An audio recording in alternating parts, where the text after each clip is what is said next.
Nós estamos aqui com o promotor de justiça da comarca de Barbacena, Vinícius de Souza Chaves.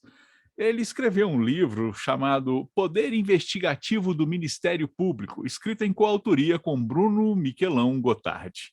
Doutor Vinícius, seja bem-vindo ao canal BOL. Vamos conversar um pouquinho sobre esse livro? Claro, Ricardo. Muito obrigado mais uma vez aí pelo espaço e pela oportunidade.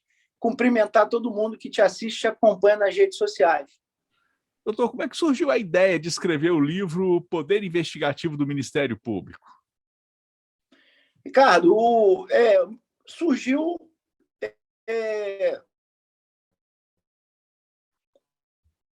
com uma mistura da Promotoria de Justiça, bem como do momento que a instituição vivia, que tramitava no Congresso Nacional, limitar a investigação pelo Ministério Público e cercear o trabalho da instituição de fazer investigações mais complexas e até mesmo, em determinados momentos, complementares ao trabalho da própria Polícia Judiciária. Perfeito. Né? E aí havia Pode perguntar, não, desculpa. Sim, eu ia perguntar como é que foi a sequência, né, para poder chegar ao ponto de escrever o livro. O que acontece? O Bruno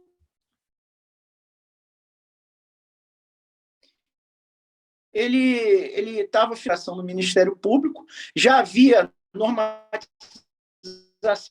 interna dentro da instituição, que era a Resolução 02 do Ministério Público de Minas Gerais, estabelecendo o fecho de competências e as atribuições, o que o Ministério Público, o promotor, poderia fazer presidindo uma investigação. E somado a isso, nós tivemos experiências negativas dentro da Promotoria de Justiça com relação a alguns inquéritos policiais que não iam para frente, com inúmeras dilações de prazo, e a gente vendo alguns ilícitos penais graves acontecendo e a gente querendo fazer a investigação e não podendo, né? Então, achamos por bem escrever, contar um pouco da história do Ministério Público no Brasil, um pouco da história do Ministério Público no nascedouro dele, que foi na França e também no Egito, e, inclusive, o Ricardo, abordando alguns aspectos polêmicos da investigação, como é o caso das próprias autoridades com foro privilegiado. Depois, coincidentemente, o Supremo até veio modular as interpretações das autoridades com foro privilegiado, né? Excluindo o foro privilegiado quando o fato é desconexo com o cargo que uma determinada autoridade existe, né? Então, assim, parece que o nosso livro, embora escrito já tem algum tempo, parece que ele continua atual e persiste as outras interpretações que o Supremo Tribunal Federal vem fazendo ao longo dos anos. Perfeito. Agora, olha só, quando foi escrito, você estava em qual comarca? Quando foi escrito, a gente estava em Governador Valadares, cara. Ah, sim, entendi. E é uma comarca com 5 promotores criminais, de 18 promotorias, e em que a gente fazia júris e trabalhava com atribuição eminentemente criminal, né? Desde de crimes hediondos a tráfico, com exceção apenas dos crimes praticados por agentes políticos e os crimes da lei de licitações. Agora, de forma geral, como é a atuação do Ministério Público numa investigação criminal? Ricardo, tal qual como um inquérito policial, o Ministério Público recebe a notícia da infração penal num crime de ação pública incondicionada, em que normalmente ele não depende de provocação da vítima. Ele baixa uma portaria, essa portaria é registrada no Sistema de Registro Único, que é um banco de dados da instituição em que é dada publicidade, inclusive, e a partir daí a gente notifica testemunhas para prestar esclarecimentos, se utiliza do poder de requisitar perícias, diligências, documentos, informações, né? Se utiliza do poder de requisição do Ministério Público, que é dirigido tanto à Polícia Militar quanto à Polícia Judiciária para aquelas diligências que são estritamente necessários o trabalho da Força Armada do Estado. E é importante ainda dizer que o Ministério Público, no caso de Minas Gerais, ele pode se valer também do Instituto de Criminalística, como ele tem a Central de Apoio às Promotorias de Justiça, o SEAT, que faz perícias de caráter contábil, perícias de caráter documental em geral, e que fornecem um suporte para angariar provas de uma determinada investigação. Você sabe que o ilícito, muitas vezes, ele possui desdobramento civil e possui desdobramento criminal, né? O ilícito civil pode dar aso à improbidade, como pode dar aso, muitas vezes, a um crime praticado contra a administração pública, como o peculato, né? Como a falsificação de documentos, a usurpação de função pública, enfim. E, a partir daí, a gente instaura, preside, colhe depoimentos, faz uma série de diligências para, ao termo, fazer um relatório e, entendendo que existem elementos suficientes ao ajuizamento da ação penal, oferecemos a denúncia, que é de competência privativa do Ministério Público. Na época, se dizia que o MP não podia investigar porque faltaria imparcialidade, porque quem preside a investigação ou quem oferece a denúncia não deve presidir a investigação, e acabou que o Supremo acabou simulando, dizendo que o promotor que participa da investigação não está impedido do oferecimento da ação penal. Fora que tantas outras instituições, como a Receita Federal, a Controladoria Geral da União, dos Estados, a própria Comissão Parlamentar de Inquérito, né? São instituições, ou, para a gente não dizer necessariamente órgãos, encarregados de fazerem investigações nos seus respectivos feixes de atribuições. Então, por que o Ministério Público não poderia, como destinatário final da ação penal, presidir as investigações também? Então, no livro, a gente trata também dessa questão dos poderes implícitos constitucionais, né? A Constituição dá um mais, que é a possibilidade de a gente oferecer a ação penal, e não faria sentido o promotor necessariamente ter que ficar escravo do que a polícia decide investigar e quando investigar, né? Ou no tempo dela investigar.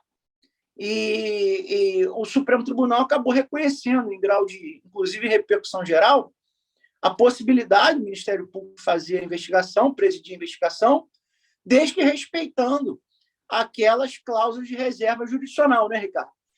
Uma quebra de sigilo bancário de natureza privada, que não tenha envolvimento de dinheiro público no meio. Necessita-se, pela Lei Complementar 105, de uma prévia decisão judicial. O promotor precisou de uma escuta telefônica, de uma interceptação telefônica, de uma gravação ambiental. Necessita de uma prévia decisão judicial. O promotor necessita de uma busca e apreensão e necessita ingressar na casa do suspeito, do investigado, para colher elementos de prova, elementos de convicção, materiais de contrafação, de falsidade, arma, munições, drogas. Necessita respeitar a cláusula de reserva de pronunciamento judicial primeiro. Então, tudo isso sendo feito, e sendo feito muitas vezes através de promotores especialmente designados para investigações de maior envergadura e complexidade, o que acontece hoje pelo GAECO, pelo CALCRIM, né, pelo Grupo de Atuação Especializada contra as organizações criminosas, se chegou a um ponto que a própria sociedade reivindicou, inclusive através de manifestação nas ruas, manifestações populares, a legitimidade para que o Ministério Público não fosse cerceado do seu poder de investigação. Eu ia até te perguntar, porque essa forma de agir, né, de forma independente, acaba criando realmente uma forma a mais para se apurar determinados crimes. E como é que tem sido o entendimento do STF a respeito desse tema? Né, a gente você já até antecipou um pouquinho, falando um pouco sobre o entendimento do STF, mas de forma geral, como é que tem sido essa forma, né, de agir independentemente e como é que tem sido o entendimento do STF? O entendimento do STF hoje, depois de esclarecida e consolidada a possibilidade do Ministério Público investigar, ela se dá mais em grau de controle para que, principalmente nos casos de denúncias anônimas, em que o sujeito se vale do anonimato, muitas vezes para preservar a sua integridade física por medo de retaliação ou de perseguição, né? O STF faz um controle de legalidade, porque o que ele deixou bem claro é que a simples ocorrência de denúncia anônima não pode permitir a instauração ou a presidência de investigações criminais sem que ocorra, primeiro, algumas diligências preliminares para se constatar a veracidade, que é uma denúncia fidedigna, e depois se converter aquilo numa investigação mais complexa. O que não pode é haver a denúncia anônima e por si só, a instauração já em seguida, sem um objeto claro, sem um objeto definido, porque não pode haver uma devassa da vida do cidadão, primeiro, para depois se decidir aquilo que deve ser investigado. Compreende, Ricardo? Entendi. Então, Perfeito. o trabalho do STF é um trabalho de controle de legalidade. É ver se não está havendo abuso, é ver se a competência para julgar determinado crime foi respeitada, porque, em regra, Ricardo, a competência jurisdicional bitola a atribuição administrativa do membro do Ministério Público. O promotor ele é uma autoridade administrativa e o juiz é uma autoridade judiciária. Uma vez que um crime tem uma competência que pertence à Justiça Estadual, a atribuição vai ocorrer com relação ao membro do Ministério Público Estadual. Então, esse controle de legalidade no que toca à competência, que é o âmbito de validade da prática da jurisdição e dos atos do Ministério Público, também é feito pelo Poder Judiciário e naquilo que chega ao Supremo Tribunal Federal daquelas causas previamente estabelecidas na Constituição, o controle de legalidade é feito também sobre a questão da competência, né? Perfeito. Bom, para a gente poder caminhar já para o encerramento da entrevista, eu queria te perguntar como encontrar o livro, né? Onde ele pode ser encontrado aí, que o pessoal possa buscar e encontrar o Poder Investigativo do Ministério Público. Ô, Ricardo, o livro é um livro de fácil acesso, não é uma leitura densa, complexa. O nosso propósito não era fatigar o estudante de direito, o operador de direito, e também permitir que a população que não é da área do direito pudesse entender um pouco mais acerca do que é o Ministério Público, né? O Ministério Público muitas vezes não é compreendido como deveria pelo cidadão, que acha que o promotor é aquele que faz o júri, que acusa, né? E não vê as demais atribuições da instituição. Mas hoje, graças a Deus, o trabalho tomou uma proporção que qualquer um consegue encontrar pela editora Arrais, né? arraiseditores.com.br, que foi a editora que acreditou no nosso trabalho e publicou a obra. E hoje pode ser encontrado aí no site do Magazine Luiza, do Submarino, americanas.com, enfim, as principais lojas âncoras de venda de produtos na internet como um todo, né? Graças a Deus a obra se popularizou, é acessível e para nós é motivo de muita alegria, né, poder ter colaborado com a construção da instituição e com a compreensão da população do que é o Ministério Público. Última pergunta, doutor. E agora? Qual é o próximo livro? Qual é o próximo? O que você tem pensado aí já, eu acho que tem alguma coisa boa saindo por aí, né?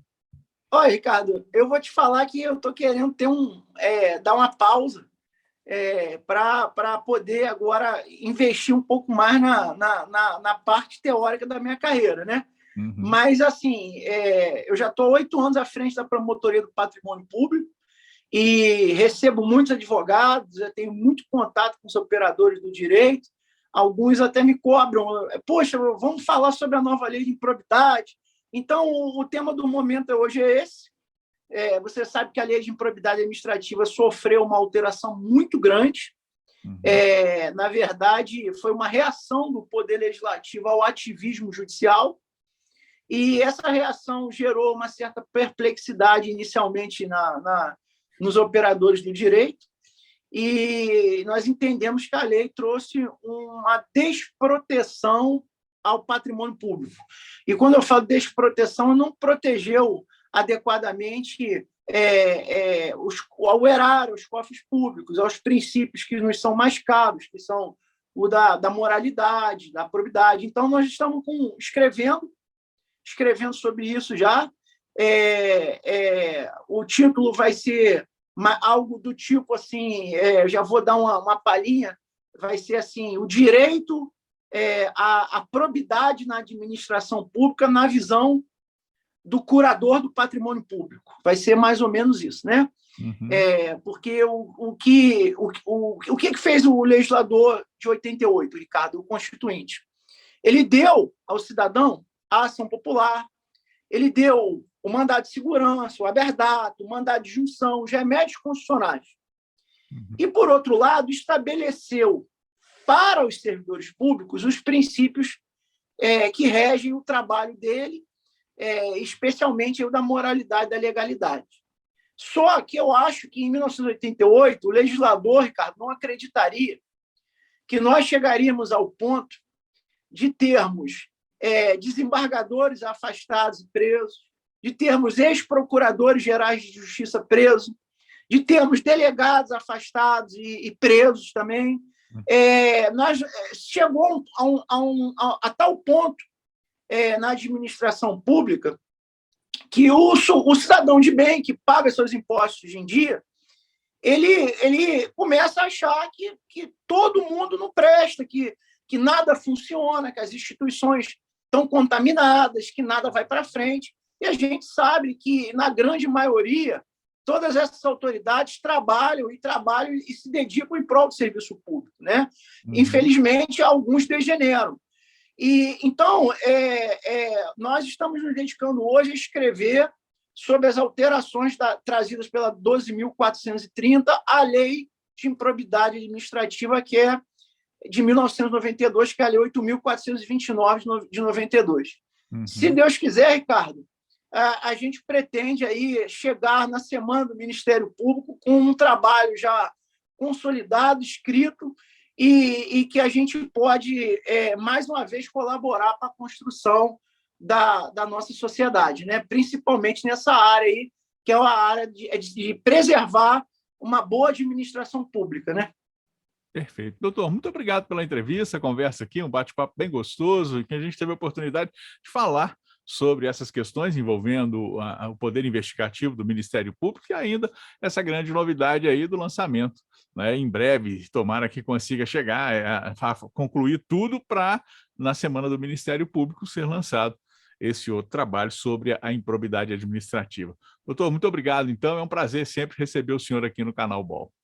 Poxa, Ricardo, eu que agradeço mais uma vez, cumprimento aí todos os seus ouvintes, em geral, a população de Barbacena e região, e vamos trabalhar com vontade aí para, no final do ano, se Deus quiser, podemos concluir esse trabalho, e com certeza eu vou ter a gratidão e a possibilidade de te colocar de primeira mão aí para colher a sua opinião, a sua crítica e as suas considerações sobre o contexto do que foi escrito. Claro, doutor, vai ser um prazer. Muito obrigado, viu? Um grande abraço. Fique com Deus. Você também. Canal BOL aqui tem conteúdo de qualidade. Olá, o Barbacena Online convida você para participar de nosso canal. É muito fácil, curta o vídeo, clique no botão de se inscrever aqui embaixo e no sininho para receber notificações sempre que tivermos um novo vídeo. Aqui tem conteúdo de qualidade.